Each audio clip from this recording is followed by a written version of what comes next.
Welcome, everybody. Loud little ducky. We are going to talk about the defense's first witness in the Karen Read retrial case, and that is going to be Matthew DiSogra. He is an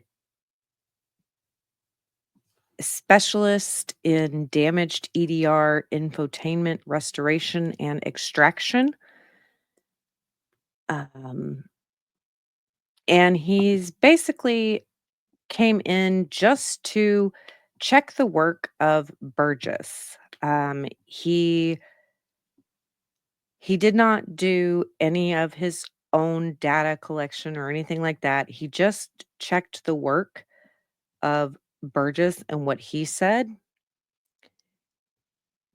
And so let's get into what he talked about. All right. So AJ does the direct.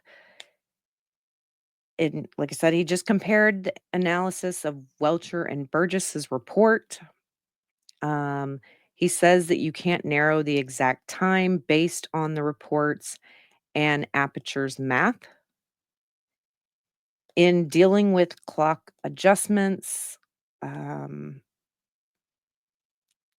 because Burgess has switched methodology in his proposed thing, and then he switched and used a different method in his May 8th report. I don't know why you need to switch your methodology in the middle of a trial, but that's what they did. Um, he said he was there, like I said, basically to check their work, that you needed to take all the variables in the time frame. And in the updated timeline from Burgess, it gives 30 possibilities that could happen. He based his math on trigger event time, not Burgess did his math based on the whole recording of the event, whereas DeSogra did his math based on the trigger event, which to me that makes more sense because the trigger event should be what caused this thing when this happened. But um that way you can have that. Can I also see somewhat of Burgess's viewpoint where if you're like, well, if we do it on the beginning of that or the time of the trigger event when she starts doing whatever she's supposedly doing, I guess this is when she decides to reverse it back and then go to 5 seconds after the trigger event is possibly when John O'Keefe was hit in the Commonwealth's mind. Okay. But what is the Commonwealth signaling with this trigger event?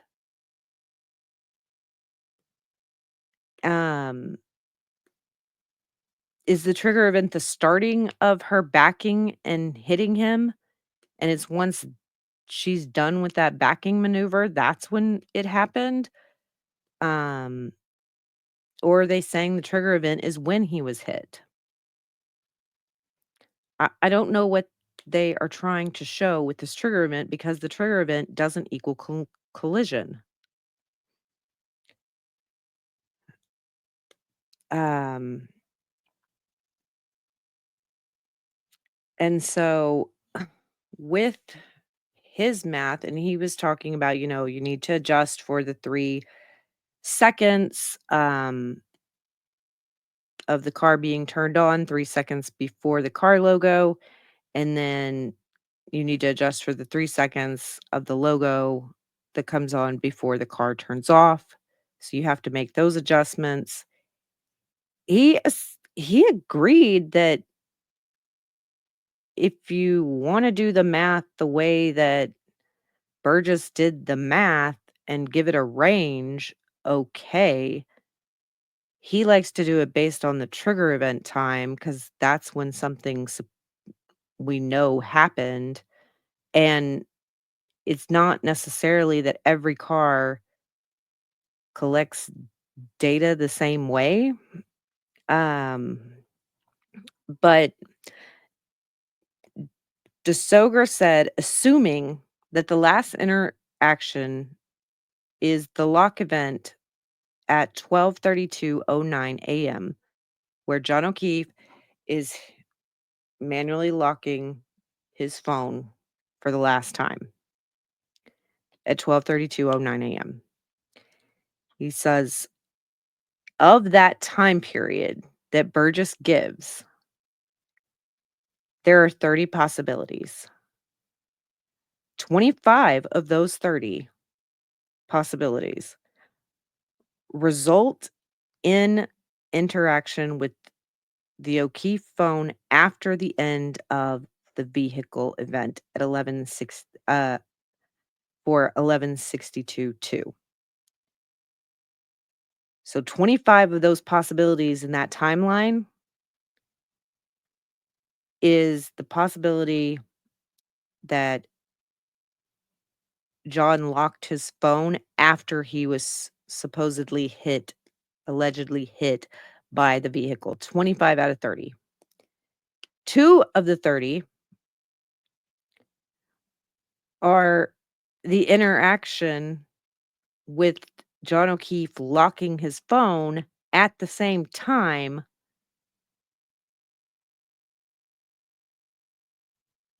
as the end of the vehicle event. So he's getting hit and locking his phone at the same time, 2 of those. Well, that seems not realistic. Still don't understand why John O'Keefe is standing behind this vehicle and just waiting for it to hit him. It makes no sense to me. And then only 3 of 30, 10% possibility that it resulted in an accident that Karen Read would have hit John O'Keefe after he locked his phone. So John O'Keefe would have locked his phone and then she would have hit him. Only 3 out of 30 is that a possibility for. 10% chance. These possibilities here for that range of time, reasonable doubt right there. Um, he even though he was the first defense witness and he was there to basically check Burgess's work, he wasn't like a bomb witness. He was just like, the data's the data. This is how I did the math.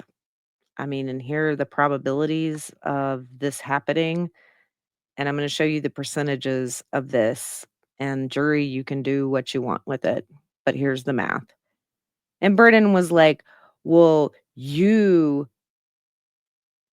are not a cell phone expert and you are not this and you are not that. Well, he wasn't, and you didn't do your own research. And so, what if the data that you're relying on is wrong? Well, Brennan, he got it from your witnesses. So if the data that DeSogra is relying on is not accurate, that's your fault. That's Welcher and Burgess's fault. Should DeSogra have done that? Maybe. But undermining your own witnesses is not a good look if you're discrediting them if you're like, "Well, what if their data is wrong?" Maybe look at the source of who that data came from first. Um, they talk about the chip off process and how the SD card was found, um, and that he was there when Burgess found it, or discovered it, and he's like, "Wouldn't you be weren't you impressed by that?" Trying to bolster his own witness, and he was like, "Well, it wasn't a part of the plan, so I was kinda shocked that he went and did something that wasn't part of the plan." He did talk about Burgess getting the bits and bytes wrong, and stuff like that, but that's pretty much, what he testified to. Like I said, wasn't a huge bomb witness, but I think it was nice seeing the possibilities and the probabilities, laid out for the jury. But that is it for this video, and I will catch you in the next one. Bye.